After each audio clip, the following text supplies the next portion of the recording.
బనకచెర్లకు నీటిని తీసుకెళ్లగలిగితే నదుల అనుసంధానం పూర్తయి రిజర్వాయర్ల అనుసంధానం కూడా పూర్తవుతుందని ముఖ్యమంత్రి చంద్రబాబు తెలిపారు. ఉమ్మడి జిల్లాల ప్రాతిపదికన దాదాపు రాష్ట్రమంతా అనుసంధానమై అదనపు ఆయకట్టు వస్తుందని తెలిపారు.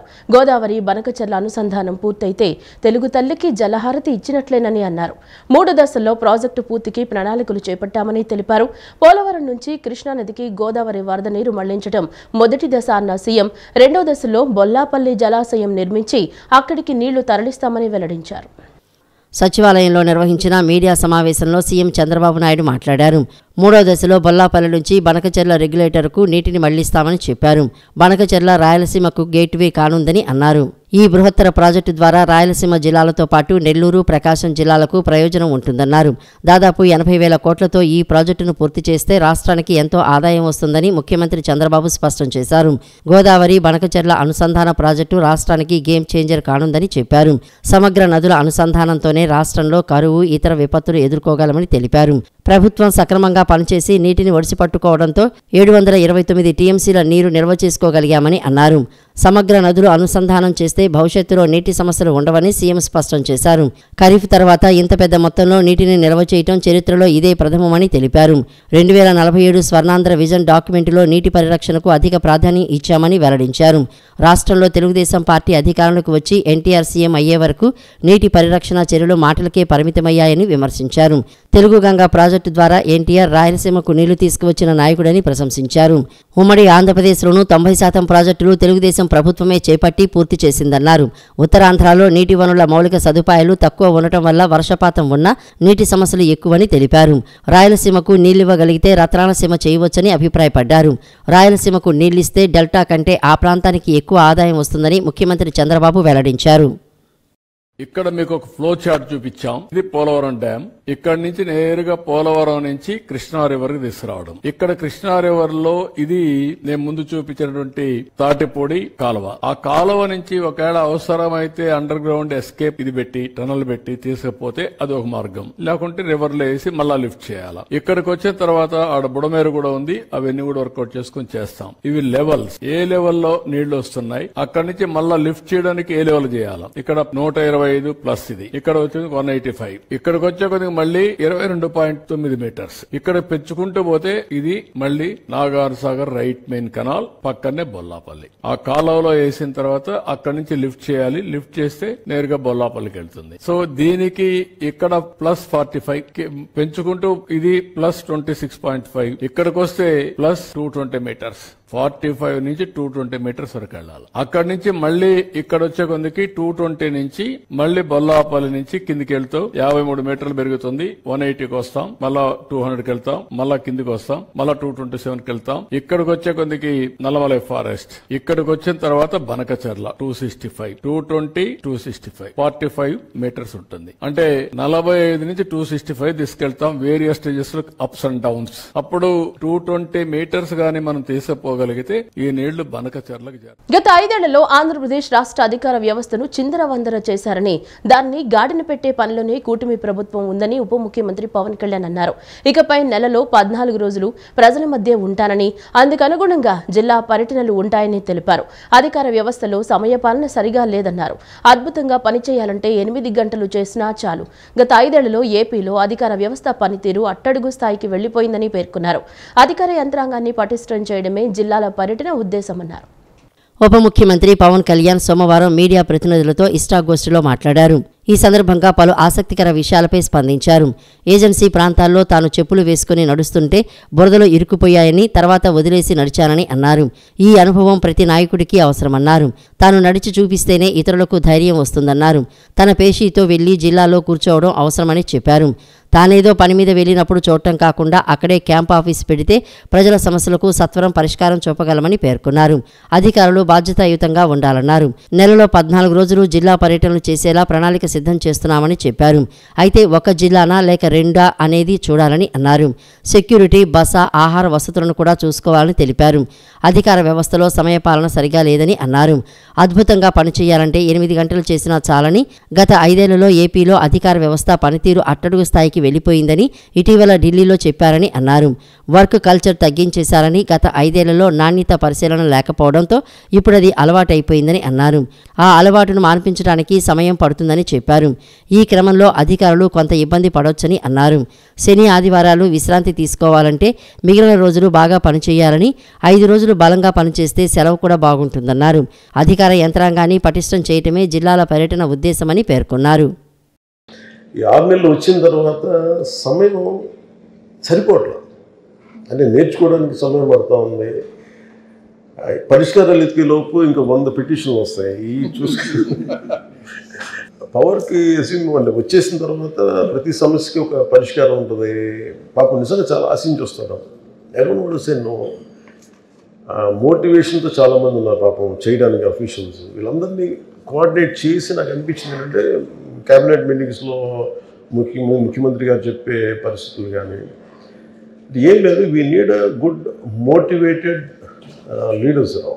నాకు అప్పుడు తిరగడం వల్ల నాకు ఏమనిపించిందంటే మళ్ళీ ఇప్పుడు సపోజ్ మనకి ఇసుక ఇష్యూస్ కానీ అంటే we want to give we are committed to give a very good governance, very clean governance, accountable governance. So ఎంత ఇక్కడ కూర్చున్నా కానీ ఆఫీసులో కూర్చున్నా కానీ క్షేత్రస్థాయి పర్యటనలు చేస్తే వచ్చే శక్తి వేరు. సో నాకేమనిపించింది, మన ఎస్పెషల్లీ నేను పంచాయతీ రాజ్ తీసుకున్నప్పుడు 70% మనది అగ్రేరియన్ సొసైటీ కాబట్టి పంచాయతీ మీదే ఎక్కువ ఆధారపడి ఎక్కువ జనం కూడా పంచాయతీల్లోనే ఉంటారు. డెవలప్మెంట్ అంతా పంచాయతీల్లో ఉంటాయి. సో నాకు అది ఒక వరంగా భావించాను. సో నేను వెళ్ళి చూద్దామని మాట్లాడుతున్నప్పుడు నాకు అనిపించింది ఏంటంటే దాని నుంచి అంటే నెక్స్ట్ లెవెల్కి ఏమనిపించిందంటే ఇదే camp office make shift camp office లాగా పెట్టుకోవాలి. అధికారులు కూడా కొంత మోటివేషన్ ఉంటుంది. వాళ్ళకు కూడా మనం ఇంత దూరం వచ్చామంటే వాళ్ళు కూడా మోటివేషన్ తోటి నేను ఎక్కువ పనిచేసే అవకాశాలు ఉంటాయి. అలాగే we can make officials more accountable. That is one reason వెళ్ళడానికి. నూతన సంవత్సరంలో ఎన్టీఆర్ జిల్లాలో అన్ని రంగాల్లో 15% వృద్ధి సాధించాలని లక్ష్యంగా పెట్టుకున్నట్లు కలెక్టర్ లక్ష్మీ షా తెలిపారు. సూక్ష్మ, చిన్న, మధ్యతరహా పరిశ్రమలు జిల్లాలో ఎక్కువగా ఏర్పాటు చేసేలా కృషి చేస్తామన్నారు. విజయవాడను పరిశుభ్ర, హరిత, కాలుష్యరహిత నగరంగా తీర్చిదిద్దుతామని తెలిపారు. ఎన్టీఆర్ జిల్లా కలెక్టర్ లక్ష్మీశా కలెక్టర్ క్యాంపు కార్యాలయంలో విలేకరుల సమావేశం నిర్వహించారు. సమావేశంలో ఆయన మాట్లాడుతూ బుడమేరు వరదల సమయంలో రాష్ట్ర ప్రభుత్వం ఎన్టీఆర్ జిల్లా యంత్రాంగం సమర్థవంతంగా పనిచేసిందని తెలిపారు. ప్రజలకు ఇబ్బందులు కలిగించకుండా చర్యలు తీసుకుందని తెలిపారు. ఎన్టీఆర్ జిల్లా అభివృద్ధిలో ముందంజలో ఉందని చెప్పారు. కొత్త లక్ష్యాలతో అన్ని శాఖల సమన్వయంతో ముందుకు వెళ్తున్నామని అన్నారు.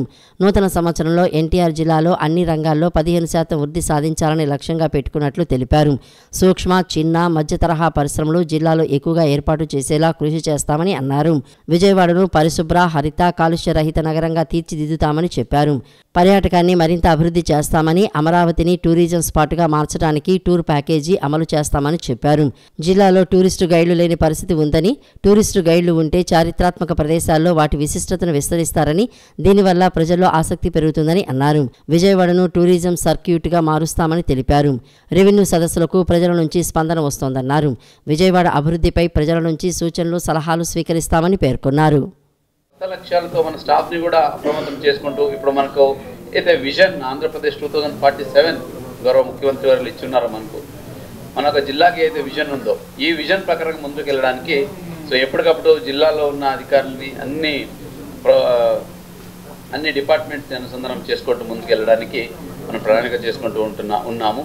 సో దీంట్లో అగ్రికల్చర్ సెక్టర్లో ముఖ్యంగా చూసుకుంటే మీకు తెలిసే ఉంది, అగ్రికల్చర్ పర్ఫార్మెన్స్ ఎట్లాగా ఏదో ఒక నంబర్స్తో కాకుండా మనం అంకిఅంశాలు ఏది మెయిన్లీ గ్రోత్, ఎకనామిక్ గ్రోత్ ప్రకారంగా మెజర్ చేసుకుంటూ ముందుకెళ్ళడానికి 15% యావరేజ్ గ్రోత్ ప్రతి నెక్స్ట్ వచ్చే 5 సంవత్సరాలకు ఉండేలాగా ప్లాన్ చేసుకోవడం జరిగింది. దీనికి కావాల్సిన ప్రణాళికల్ని చేసుకుంటూ ఆ డిపార్ట్మెంట్కి దిశానిర్దేశాలు ఇవ్వడం జరిగింది. అదే ప్రకారంగా వచ్చే సంవత్సరాల్లో 15% గ్రోత్ వచ్చేలాగా స్కీమ్స్ అమలు చేస్తూ ఫార్మర్స్ని చైతన్యం చేస్తూ ఫార్మర్స్ దగ్గరికి వెళ్ళడం, ఇక్కడ పొలం బడి మీకు తెలిసే ఉంది, అట్లాగే మైక్రో ఇరిగేషన్ మీకు తెలిసే ఉంది, నేషనల్ హార్టికల్చర్ మిషన్ ఉంది. 2024 సంవత్సరంలో పోలీస్ శాఖ ఎన్నో సవాళ్లను అధిగమించిందని, ప్రతి సవాల్ను ధైర్యంగా ఎదుర్కొని పోలీస్ శాఖ అద్భుతంగా పనిచేసిందని ఎన్టీఆర్ జిల్లా పోలీస్ కమిషనర్ రాజశేఖర్ బాబు తెలిపారు. ప్రజలకు సేవ చేయడంలో పోలీస్ శాఖ నిష్పక్షపాతంగా సేవలందించిందన్నారు. 2024 అనేక సంస్కరణలు తీసుకొచ్చామని, ఆధునిక సాంకేతిక పరిజ్ఞానం, ఆర్టిఫిషియల్ ఇంటెలిజెన్స్, క్లౌడ్ పెట్రోల్ ద్వారా అనేక సత్ఫలితాలను సాధించామని, 2025లో సాధించాలన్న లక్ష్యాలు ఇంకా చాలా ఉన్నాయని చెప్పారు. ఎన్టీఆర్ జిల్లా పోలీస్ కమిషనరేట్లోని విజయవాడ పోలీస్ కమాండ్ కంట్రోల్ రూమ్లో పోలీస్ కమిషనర్ రాజశేఖర్ బాబు వార్షిక నేర నివేదికను విడుదల చేశారు. ఈ సందర్భంగా ఆయన మాట్లాడుతూ ట్రాఫిక్ సమస్యలకు పరిష్కారం చూపేలా తీసుకువచ్చిన అస్త్రం యాప్ సత్ఫలితాలను ఇచ్చిందని అన్నారు. ఈ యాప్ ద్వారా దసరా ఉత్సవాల సమయంలో ట్రాఫిక్ సమస్య తలెత్తకుండా సాధారణ రోజుల్లో ట్రాఫిక్ సమస్యలకు పరిష్కార మార్గం చూపించడం జరిగిందన్నారు. ఎక్కడా ఎటువంటి సమస్య తలెత్తకుండా భవానీ దీక్షల విరమణ కార్యక్రమాన్ని నిర్వహించామన్నారు. దాతలు ముందుకు వచ్చి 27 డ్రోన్స్ ఇచ్చారని, ప్రతి పోలీస్ స్టేషన్కు ఒక డ్రోన్ అందజేశామని అన్నారు. డ్రోన్స్ ద్వారా అనేక నేరాలు అరికట్టామని చెప్పారు. సైబర్ సిటిజన్ యాప్ ద్వారా సైబర్ నేరాలపై అవగాహన కల్పించామని, దాదాపు 3 లక్షల మందిని సైబర్ పౌరులుగా తీర్చిదిద్దినట్లు చెప్పారు. సైబర్ సిటిజన్ యాప్ ద్వారా అవగాహన కల్పిస్తూ సైబర్ నేరగాళ్ల ఆట కట్టించడం జరిగిందన్నారు. వరదల సమయంలో పోలీసు శాఖ అద్భుతంగా పనిచేసి 14 రోజుల పాటు విశిష్ట సేవలు అందించడం అభినందనీయమని అన్నారు. సైబర్ నేరాలకు సంబంధించి 1930 వచ్చిన ఫిర్యాదులను వెంటనే రిజిస్టర్ చేస్తున్నామని చెప్పారు. 2024 సంవత్సరంలో 1350 కేజీల గంజాయి పట్టుకున్నామని, 267 మంది నిందితులను అరెస్ట్ చేశామని చెప్పారు. రోడ్డు ప్రమాదాలు తగ్గాయని, హత్యాయత్నాలు పెరిగాయని, హత్యలు, మహిళలపై నేరాల శాతం తగ్గిందని తెలిపారు. ఎస్సీ ఎస్టీలపై నేరాల శాతం పెరిగిందని అన్నారు. నగరంలో నూతనంగా 121 సీసీ కెమెరాలు ఏర్పాటు చేశామని, 2025 జనవరి 20వ తేదీలోపు 1000 కెమెరాలు, ఏడాది చివరికి 10,000 కెమెరాలు ఏర్పాటు చేస్తామని చెప్పారు. ప్రత్యేక నిఘా ఏర్పాటు చేసి దొంగతనాలపై ప్రత్యేక దృష్టి పెట్టినట్లు చెప్పారు. నగర సురక్షా సమితి ఏర్పాటు చేసి ముందుకు వెళ్లాలని అనుకుంటున్నట్లు తెలిపారు. ఏ కార్యక్రమాల్లో పోలీస్ శాఖ ఇంప్రూవ్ అయింది, అదేవిధంగా ఇన్నోవేట్ అయిందని చూపించడానికి ఒక చిన్న స్లైడ్. ఇన్ఫ్రాస్ట్రక్చర్ మేము 2024 సంవత్సరానికి చాలా బాగా ఇంప్రూవ్ చేసుకోగలిగాం. ముఖ్యంగా ఈ కమాండ్ కంట్రోల్ సెంటర్ కావచ్చు, మీరు చూడవచ్చు. ఈ కమాండ్ కంట్రోల్ సెంటర్ అంత మునుపు అంత ఉపయోగకరంగా ఉండేది కాదు. ఈరోజు ప్రతి యాక్టివిటీ, పోలీస్ శాఖలో జరుగుతున్న ప్రతి యాక్టివిటీ కమాండ్ కంట్రోల్ సెంటర్ నుంచి మేము టేకప్ చేస్తున్నాం. వెదర్ ఇట్ బి డ్రోన్స్ కావచ్చు, లేదంటే కెమెరాస్ కావచ్చు, అలా మీకు చెప్తాను నేను. సో ప్రతిది కూడా ఈ కమాండ్ కంట్రోల్ రూమ్ నుంచి సమీక్ష అనేది ప్రతిది కూడా జరుగుతుంది. అంతేకాకుండా ఇన్ఫ్రాస్ట్రక్చర్ పరంగా మనము చాలా బెల్ హెల్లర్స్ తీసుకున్నాము, అదేవిధంగా చాలా రోప్స్ తీసుకున్నాము, తర్వాత చాలా ప్లేసెస్లో టెక్నాలజీ పరంగా డ్రోన్స్ తీసుకున్నాము.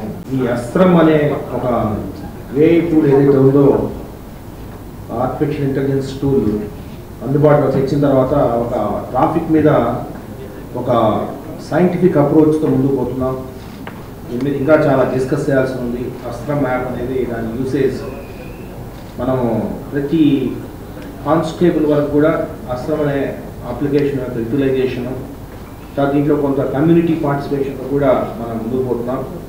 త్వరలోనే ఒక అస్త్రం మీదనే ఒక 1 డే సెమినార్ ఒకటి ప్లాన్ చేస్తున్నాము. అందులో పార్టిసిపేట్ మిత్రులు కూడా ఇన్వాల్వ్ చేసి అసలు ఏం జరుగుతూ ఉంది, ట్రాఫిక్ ఫ్రంట్లో ఏం జరుగుతూ ఉంది, అసలు ఏ జంక్షన్లో ఏం జరుగుతూ ఉంది, ఎటువంటి ఇంటర్వెన్షన్స్ అవసరం, తర్వాత అసలు ట్రాఫిక్ ఫుట్ ప్రింట్ ఎలా ఉంది, విజయవాడ ట్రాఫిక్ ఫుట్ ప్రింట్ ఎలా ఉంది, దీన్ని రేపు వెస్ట్ బైపాస్ వచ్చిన తర్వాత ఏ విధంగా దీన్ని ఇంప్రూవ్ చేయబోతున్నాం, తర్వాత ఏ విధంగా మనకు కొత్త ఫ్లైఓవర్ రాబోతుంది. సో కొత్త ఫ్లైఓవర్ వచ్చే సందర్భంలో, కన్స్ట్రక్షన్ స్టార్ట్ అయ్యే సందర్భంలో ట్రాఫిక్ ఏ విధంగా మనం డైవర్ట్ చేసుకోవాలి, తర్వాత ఈ ఆర్టిఫిషియల్ ఇంటెలిజెన్స్ టూల్ ఏదైతే ఉందో దీని నుంచి ప్రిడిక్షన్స్ ఎలా చేయాలి, ఫ్యూచర్లో అంటే రేపు ఈ సమయానికి ఎంత కంజెషన్ ఉండబోతుంది, ఏ జంక్షన్స్ ఎంత ఉండబోతుంది, ఇదంతా కూడా ఒక సీసీటీవీలు మన గవర్నమెంట్ పెట్టిన సీసీటీవీస్ 19 ఉన్నాయి.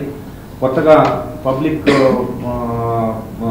తీసుకునేసేసి 121 సీసీటీవీస్ పెట్టడం జరిగింది. ఈ సీసీటీవీస్ ద్వారా 635 కేసెస్ డిటెక్ట్ చేయడం జరిగింది. టోటల్ క్రైమ్లో మనం 635 కేసెస్ సీసీటీవీస్ ద్వారా చేయడం జరిగింది. నెక్స్ట్ 6 monthsలో పబ్లిక్ పార్టిసిపేషన్తో ఒక 10,000 కెమెరాస్ పెట్టేటట్టు ప్లాన్ చేస్తున్నాము. త్వరలోనే ఒక ఇన్ ద నెక్స్ట్ 10-15 days ఒక 1000 కెమెరాస్ ఇన్స్టాల్ చేయబోతున్నాము. Maybe somewhere around January 10th and 15th, between January 10th and 15th, we are going to install about 1000 cameras in the first floor. ఇలాగా 6 months లో మనము 10,000 cameras పెట్టాలనే దీంతో ముందుకు. ప్రజాభిప్రాయానికి పెద్దపీట వేస్తూ రాష్ట్రంలో పాలన కొనసాగించాలని అధికారులు తమ పనితీరుతో ప్రజల్ని మెప్పించాలని, అప్పుడే ప్రజారంజక పాలన సాకారమవుతుందని ముఖ్యమంత్రి నారా చంద్రబాబు నాయుడు అన్నారు. ప్రభుత్వ పథకాలు, కార్యక్రమాల అమలుపై ఎప్పటికప్పుడు ప్రజాభిప్రాయం సేకరించి అందుకు తగ్గట్టు అధికారులు తమ పనితీరు మెరుగుపరుచుకోవాలని సూచించారు. ఉచిత ఇసుక విధానం సక్రమ అమలుకు రీచ్ల్లో సీసీ కెమెరాలు, వాహనాల జీపీఎస్ ద్వారా పర్యవేక్షణ జరగాలని, ఇసుక విధానంపై ఎప్పటికప్పుడు ఐవీఆర్ఎస్ ద్వారా ప్రజల నుంచి అభిప్రాయాన్ని సేకరించాలని ముఖ్యమంత్రి అధికారులకు చెప్పారు. సచివాలయంలో రియల్ టైం గవర్నెన్స్పై ముఖ్యమంత్రి నారా చంద్రబాబు నాయుడు సమీక్షించారు. ఇకపై ప్రతి సోమవారం రియల్ టైం గవర్నెన్స్పై సమీక్ష ఉంటుందన్నారు. దేవాలయాలకు వెళ్లే భక్తులు, ఆర్టీసీ ప్రయాణికులు, ఆసుపత్రులకు వచ్చే రోగుల నుంచి కూడా వారికి అందుతున్న సేవలపై అభిప్రాయం తెలుసుకోవాలని ముఖ్యమంత్రి అధికారులను ఆదేశించారు. రాష్ట్రంలోని అన్ని బస్ స్టేషన్లు, ఆర్టీసీ బస్సుల్లో క్యూఆర్ కోడ్ ఏర్పాటు చేయడం ద్వారా ప్రయాణికుల అభిప్రాయాలను వేగంగా తెలుసుకుని తదనుగుణంగా ఆర్టీసీ పనితీరు మెరుగుపరుచుకోవచ్చన్నారు. బస్సు సమయానికి వచ్చిందా లేదా, బస్సు డ్రైవర్, కండక్టర్లు సమాచార ఇతర సిబ్బంది ప్రవర్తన సంతృప్తికరంగా ఉందా లేదా అనే దానిపై ఈ క్యూఆర్ కోడ్ల ద్వారా అభిప్రాయాన్ని తెలుసుకోవచ్చన్నారు. రాష్ట్రంలోని దేవాలయాల్లో కూడా క్యూఆర్ కోడ్లు ఏర్పాటు చేయాలని సీఎం ఆదేశించారు. ముందుగా 7 పెద్ద దేవాలయాల్లో ప్రయోగాత్మకంగా ఈ క్యూఆర్ కోడ్ ఏర్పాటు చేసి అక్కడి పరికరాల పరిశుభ్రత, మౌలిక సదుపాయాలు, నిర్దేశిత వేళకు దర్శనం, క్యూలైన్ల నిర్వహణ, ప్రసాదాల నాణ్యత ఎలా ఉందనే అంశాలపై భక్తుల నుండి అభిప్రాయాలు తెలుసుకోవాలన్నారు. ఆసుపత్రుల్లో కూడా క్యూఆర్ కోడ్ ఏర్పాటు చేసి రోగులకు అందే సేవలపై అభిప్రాయ సేకరణ చేయాలన్నారు. ముఖ్యంగా వైద్యులు అందుబాటులో ఉన్నారా, మందులు ఆసుపత్రిలో ఇచ్చారా లేక బయట కొనుగోలు చేశారా, ఆసుపత్రిలో పరిశుభ్రత ఎలా ఉంది అనే ప్రశ్నల ద్వారా అభిప్రాయాలను సేకరించాలని ఆదేశించారు. రాష్ట్రంలో 860 కోట్ల రూపాయలతో జరుగుతున్న రోడ్ల మరమ్మతులపైన స్థానిక ప్రజల అభిప్రాయాలను సేకరించాలన్నారు. బెల్ట్ షాపులు ఎక్కడైనా ఉన్నాయా అన్న సమాచారాన్ని ప్రజల నుంచి తీసుకుని కఠిన చర్యలు తీసుకోవాలని అధికారులకు ముఖ్యమంత్రి ఆదేశించారు. ఆటోనగర్లోకి లారీల రాకపోకల సమస్యకు శాశ్వత పరిష్కారం కల్పిస్తామని 2-3 నెలల్లో పలు మార్గాల్లో లారీలు ప్రవేశించే విధంగా రహదారులు సిద్ధం చేసేందుకు ఏర్పాట్లు మొదలైనట్లు ఎంపీ కేశినేని శివనాథ్ చెప్పారు. నగరంలో మహానాడు జంక్షన్ నుంచి నిడమానూరు వరకు ఫ్లైఓవర్ పనులు, తొలి దశలో గన్నవరం నుంచి మెట్రో కారిడార్ పనులు మొదలైన ఆటోనగర్లోకి లారీ రాకపోకలకు ఎలాంటి ఇబ్బంది లేకుండా ప్రత్యామ్నాయ మార్గాలు అందుబాటులోకి తీసుకురానున్నట్లు తెలిపారు. ఆటోనగర్ నుంచి లారీలు వెళ్లే సమయంలో అటు లారీ ఓనర్సు, ఇటు ట్రాఫిక్ పోలీసుల అధికారులు ఎదుర్కొంటున్న సమస్యలపై చర్చించేందుకు ఎంపీ కేశినేని శివనాథ్ ఎమ్మెల్యే గద్దె రామ్మోహన్తో కలిసి గురునానక్ కాలనీలోని విజయవాడ పార్లమెంటు కార్యాలయం, ఎన్టీఆర్ భవన్లో లారీ మెకానిక్ ఐలా అసోసియేషన్స్, ట్రాఫిక్ పోలీసు అధికారులతో సోమవారం సమావేశం నిర్వహించారు. లారీలు ఆటోనగర్ నుంచి బయటకు రాకుండా ఉదయం, సాయంత్రం విధించిన సమయాలు సడలించాలని అసోసియేషన్ నాయకులు ఎంపీ కేశినేని శివనాథ్ను కోరారు. ట్రాఫిక్ ఏడీసీపీ ప్రసన్నకుమార్తో మాట్లాడి కొంత సడలింపు ఇప్పించారు. అలాగే ట్రాఫిక్కు ఇబ్బంది లేకుండా ఆటోనగర్లోని బల్లెంవారి వీధి నుంచి శక్తి కళ్యాణ మండపం వైపు వెళ్లే రహదారిలో గుంతలు పూడ్చి అందుబాటులోకి తీసుకువస్తే కొంత లారీల రాకపోకలకు వెసులుబాటు కల్పించినట్లుంటుందని ఎంపీ కేశినేని శివనాథ్ అభిప్రాయపడ్డారు. ఇప్పటికే ఆ రోడ్డు నిర్మాణానికి శాంక్షన్ జరిగిందంటూ ఆ కాంట్రాక్టర్కి ఫోన్ చేసి ముందుగా గుంతలు పూడ్చాలని ఆదేశించారు. నగరంలో మహానాడు జంక్షన్ నుంచి నిడమానూరు వరకు ఫ్లైఓవర్ పనులు, తొలి దశలో గన్నవరం నుంచి మెట్రో కారిడార్ పనులు మొదలైన ఆటోనగర్లోకి లారీలు రాకపోకలకు ఎలాంటి ఇబ్బంది లేకుండా ప్రత్యామ్నాయ మార్గాలు అందుబాటులోకి తీసుకురానున్నట్లు తెలిపారు. పీజీఆర్ఎస్ కార్యక్రమంలో నమోదయ్యే అర్జీలను నాణ్యతతో పరిష్కరించాలని అధికారులను జిల్లా కలెక్టర్ లక్ష్మీషా ఆదేశించారు. అర్జీలను ఆయా శాఖల అధికారులకు సూచిస్తూ వాటిపై సత్వరం, సమగ్రమైన, సంతృప్తికరమైన పరిష్కారాలు అందించాలన్నారు. ప్రతి సోమవారం నిర్వహించే ప్రజా సమస్యల పరిష్కార వేదిక కార్యక్రమం స్థానిక కలెక్టరేట్ శ్రీ పింగళి వెంకయ్య సమావేశ మందిరంలో నిర్వహించారు. అర్జీలను స్వీకరించిన అనంతరం కలెక్టర్ డాక్టర్ జి లక్ష్మీస మాట్లాడుతూ పీజీఆర్ఎస్ కార్యక్రమంలో నమోదయ్యే అర్జీలను నాణ్యతతో పరిష్కరించాలని అధికారులను ఆదేశించారు. ప్రజా ఫిర్యాదుల పరిష్కార వేదిక కార్యక్రమం ద్వారా అందిన అర్జీలకు నిర్దేశ గడువులోగా తగిన పరిష్కారాలు చూపాలని జిల్లా కలెక్టర్ లక్ష్మీశా అధికారులను ఆదేశించారు. జిల్లాలోని వివిధ ప్రాంతాల నుంచి వచ్చిన ప్రజల నుంచి వినతులు, అర్జీలు స్వీకరించారు. ఈ అర్జీలను ఆయా శాఖల అధికారులకు సూచిస్తూ వాటిపై సత్వరం, సమగ్రమైన, సంతృప్తికరమైన పరిష్కారాలు అందించాలని అధికారులను ఆదేశించారు. రెవెన్యూకు 25, ఏఎంయూడీకి 13, పోలీసు 6, విద్య 5, పంచాయతీరాజ్ 4, డిఆర్డీఏకు 3 ఆర్జీలు రాగా APCP, DCL, mines and geology, గ్రామీణ నీటి సరఫరా విభాగాలకు 2 చొప్పున ఆర్జీలు వచ్చాయి. ఆరోగ్యం, వ్యవసాయం, గృహ నిర్మాణం, పొల్యూషన్, ఉపాధి కల్పన, సర్వే అండ్ సెటిల్మెంట్, పశుసంవర్ధక, పారిశ్రామిక శాఖలు. కార్యక్రమంలో joint collector doctor Nidhi Meena, DRO M Lakshmi Narasimham, DRDA PD K Srinivasarao, గ్రామ వార్డు సచివాలయ ప్రత్యేక అధికారి పి జ్యోతి, వివిధ శాఖల జిల్లా స్థాయి అధికారులు, కలెక్టరేట్ విభాగాల అధిపతులు తదితరులు పాల్గొన్నారు. విజయవాడ నగరపాలక సంస్థలో నిర్వహించిన పీజీఆర్ఎస్ కార్యక్రమంలో అధికారులు 10 ఫిర్యాదులు అందుకున్నారు. ప్రతి అర్జీని క్షుణ్ణంగా తనిఖీ చేసి వాటిని పరిష్కరించాలన్నారు. వచ్చిన సమస్యలను ప్రాధాన్యత క్రమంలో పరిష్కరించాలని అధికారులను ఆదేశించారు. ప్రజల సమస్యలను నిత్యం పరిష్కరించే దిశగా జరిగే ప్రజా ఫిర్యాదుల పరిష్కార వేదికను విజయవాడ నగరపాలక సంస్థ ప్రధాన కార్యాలయంలో గల కమాండ్ కంట్రోల్ రూమ్ నందు నిన్న ఉదయం కమిషనర్ ధ్యానచంద్ర సూచన మేరకు అధికారులు నిర్వహించారు. జరిగిన ప్రజా ఫిర్యాదుల పరిష్కార వేదికలో అధికారులు 10 ఫిర్యాదులు అందుకున్నారు. కమిషనర్ ఆదేశాల మేరకు అధికారులు స్వీకరించిన ఫిర్యాదులను త్వరితగతిన పరిష్కరిస్తామని ఫిర్యాదులు అందించిన ప్రజలతో అన్నారు. ఈ సోమవారం జరిగిన ప్రజా ఫిర్యాదుల పరిష్కార వేదికలో అత్యధికంగా ఇంజనీరింగ్లో 4, పట్టణ ప్రణాళిక 2, రెవెన్యూ విభాగంలో 2, ప్రజారోగ్యం మరియు ఎస్టేట్ 1 ఫిర్యాదులను అధికారులు అందుకున్నారు. నూతన సంవత్సర వేడుకల్లో హద్దుమీరి ప్రవర్తిస్తే చర్యలు తప్పవని విజయవాడ వాసులకు నగర పోలీస్ కమిషనర్ రాజశేఖర బాబు హెచ్చరించారు. నూతన సంవత్సర వేడుకలు ఆమోదయోగ్యం, ఆహ్లాదకరంగా, ఆరోగ్యంగా, హానిరహితంగా ఉండాలన్నారు. డిసెంబర్ 31వ తేదీ రాత్రి నిర్వహించుకునే వేడుకల నేపథ్యంలో ప్రజల భద్రతను దృష్టిలో ఉంచుకుని ఆంక్షలు విధించామన్నారు. ఈ విషయాన్ని గుర్తించి పోలీసులకు సహకరించాలని ప్రజలకు ఆయన విజ్ఞప్తి చేశారు.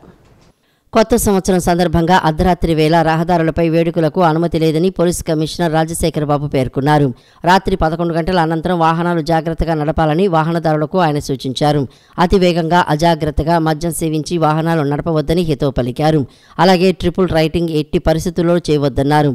అదేవిధంగా నగరంలోని ప్రధాన రహదారులు Bandar road, Eluru road, BRTS రోడ్లపై ట్రాఫిక్ ఆంక్షలు విధించినట్లు తెలిపారు. బెన్ సర్కిల్ ఫ్లైఓవర్లు, కొత్త, పాత, కనకదుర్గ ఫ్లైఓవర్లపై ట్రాఫిక్ అనుమతించబడదన్నారు. గుంపులుగా చేరి నడి రోడ్డుపై కేకులు కోసి అల్లర్లు చేయవద్దని ముఖ్యంగా యువతకు ఆయన సూచించారు. అదేవిధంగా డిసెంబర్ 31వ తేదీ రాత్రి వేళల్లో రహదారిపై బిగ్గరగా కేకలు వేస్తూ వాహనాలపై తిరగవద్దని అన్నారు. ఏడాది చివరి రోజు రాత్రి వేళ నగరంలో గస్తీ ముమ్మరంగా ఉంటుందన్నారు. మద్యం సేవించి అల్లర్లకు పాల్పడితే మాత్రం పరిణామాలు తీవ్రంగా ఉంటాయని హెచ్చరించారు. మద్యం సేవించి వాహనాలు నడిపిన వారిపై కఠిన చర్యలు తీసుకుంటామని స్పష్టం చేశారు. ద్విచక్ర వాహనాలకు లైసెన్సర్ తీసి భారీ శబ్దాలతో హోరెత్తించడం, అతివేగంతో రోడ్లపై తిరగటం, వాహనాలు నడుపుతూ విన్యాసాలు ప్రదర్శించడం, బాణసంచా పేల్చడం వంటి చర్యల వలన నగర ప్రజల ప్రశాంతతకు భంగం వాటిల్లుతుందని పేర్కొన్నారు. ముఖ్యంగా వృద్ధులు, చిన్నపిల్లలు, రోగులకు ఇబ్బంది కలుగుతుందన్నారు. ఇలాంటి చర్యలకు పాల్పడితే వారిపై తగిన చర్యలు తీసుకుంటామని హెచ్చరించారు. పోలీసుల సూచనలు పాటించి నూతన సంవత్సర వేడుకలు ఆహ్లాదకర వాతావరణంలో జాగ్రత్తగా జరుపుకోవాలని, అలాగే రోడ్డు ప్రమాదాలకు లోను కాకుండా జరుపుకోవాలని ఈ సందర్భంగా ప్రజలకు నగర పోలీస్ కమిషనర్ రాజశేఖర బాబు విజ్ఞప్తి చేశారు. Happy new year. 2025 సంవత్సరంలో ముఖ్యంగా యాక్సిడెంట్స్ 31 తారీఖు రాత్రి అర్ధరాత్రి పోలీస్ ఆంక్షలు ఉన్నాయి. ప్రజలందరూ కూడా దయచేసి పోలీసు ఏదైతే సూచనలు ఇచ్చారో వాటిని తప్పకుండా పాటించి ఎటువంటి పరిస్థితుల్లో యాక్సిడెంట్ అనేది రేపు నైట్కి జరగకూడదు. ఏమేమి చర్యలు, ముఖ్యంగా ఫ్లైఓవర్స్ అనేది బంద్ చేస్తున్నాము. ఫ్లైఓవర్స్ ఎటువంటి పరిస్థితుల్లో మనం అలౌ చేయము. తర్వాత రేపు నైట్ ఎక్కువ డ్రంక్ అండ్ డ్రైవ్ మీద చాలా నెంబర్ ఆఫ్ టీమ్స్ రేపు ఆపరేట్ చేస్తాయి. దయచేసి మీరు తాగి మాత్రం వాహనం నడపద్దు. మీరు పార్టీ చేసుకోండి, we don't mind, because tomorrow is December 31st. కానీ డ్రైవర్ని ఒకటి పెట్టుకోవాలి. అదేవిధంగా కొన్ని హోటల్స్ కూడా కొన్ని నోటీసెస్ ఇష్యూ చేస్తున్నాము. కొందరు డ్రైవర్స్ని సెక్యూర్ చేసి పెట్టుకోండి. ఒకవేళ ఎవరైనా వెళ్ళాలా డ్రైవింగ్లో డ్రైవర్ లేకుండా వచ్చిన వాళ్ళు, సెల్ఫ్ డ్రైవింగ్లో వచ్చిన వాళ్ళు ఎవరైనా ఆల్కహాల్ కన్జ్యూమ్ చేస్తే ఖచ్చితంగా వారికి డ్రైవర్ నుంచి పంపాలనేది ఒకటి హోటలర్స్కి కొంత ఆదేశాలు జారీ చేస్తున్నాము. అదేవిధంగా ర్యాష్ డ్రైవింగు, తర్వాత triple riding, helmet plus driving ఇవన్నీ కూడా రేపు నిషిద్ధం. అదర్వైజ్ ఆల్సో నిషిద్ధం. మీరు చూస్తుంటారు ఈ మధ్యనే హెల్మెట్ డ్రైవ్ అనేది గట్టిగా తీసుకోవడం జరిగింది. రేపు ఇంకా ఉధృతంగా ఉంటుంది.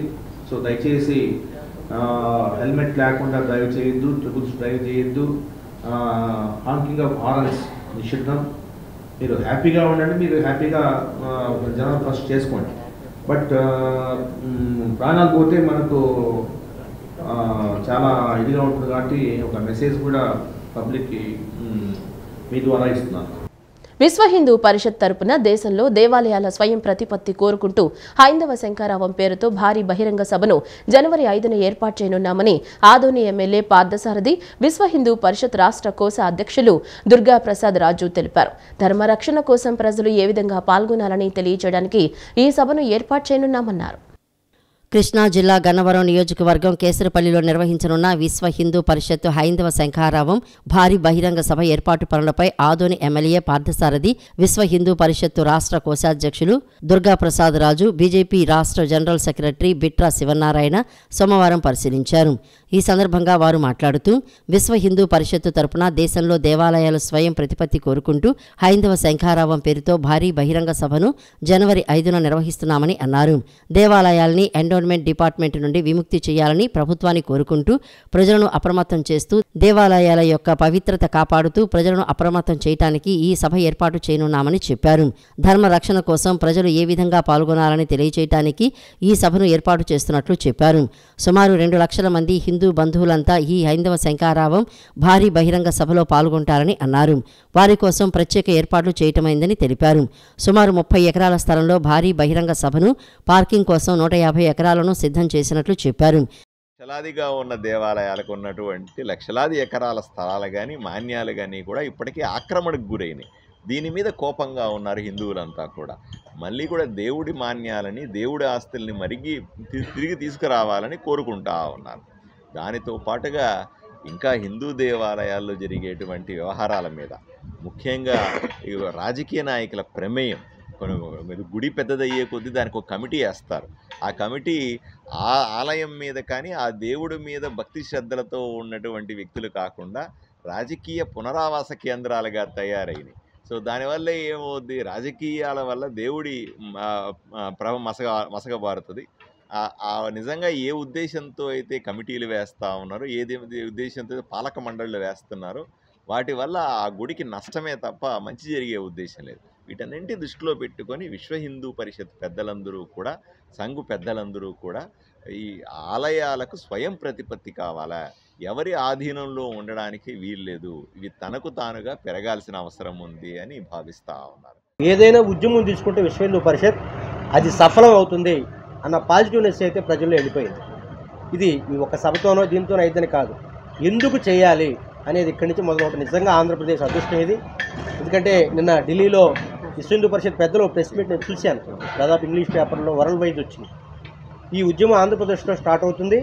ప్రతి చోట కూడా దేవాలయాల పవిత్రతను కాపాడటం, వాటి ఆస్తులు కాపాడటం, అలాగే ప్రజలకి ఇది వ్యాపారాలుగా లేదా రాజకీయ పునరావాస కేంద్రాలుగా ఉండకూడదు. దేవాలయం అంటే అక్కడికి వెళ్తే భక్తిభావం కలగాలి. చిన్న చిన్న టెంపుల్స్ దగ్గరికి వెళ్ళినా కూడా ఈరోజు భక్తులు భయపడే పరిస్థితి. ప్రతిదానికి టికెటే, చెప్పులు టికెటే, అన్ని టికెటే, ఇటువంటివి ఉండకూడదు. స్వయం ప్రతిపత్తి ఉన్న అయ్యప్ప స్వామి దేవాలయం కావచ్చు, గురువారి దేవస్థానం కావచ్చు, త్రివేంద్రం దేవాలయం మీరు వెళ్ళి చూడండి, ఎక్కడ విఐపి విధానం ఉండదు.